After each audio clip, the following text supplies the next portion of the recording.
Biodiogelwch ydy unrhyw gamau sy'n cael eu cymryd i leihau cyflwyno a lledaenu rhywogaethau ymledol.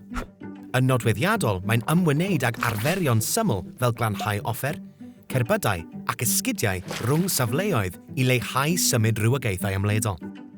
Mae biodiogelwch yn berthnasol i bopeth rydyn ni'n ei wneud, gan gynnwys ein gweithgareddau bob dydd, fel mynd am dro, garddio neu bysgota.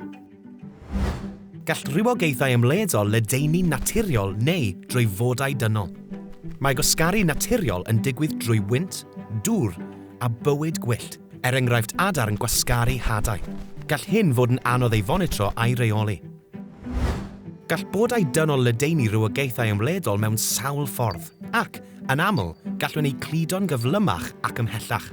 Fe allwn ni i gyd fod yn fwy ymwybodol o biodiogelwch drwy gymryd camau bach sydd angen ychydig iawn o amser ac adnoddau, fel glanhau ein esgidiau ar ôl mynd am dro.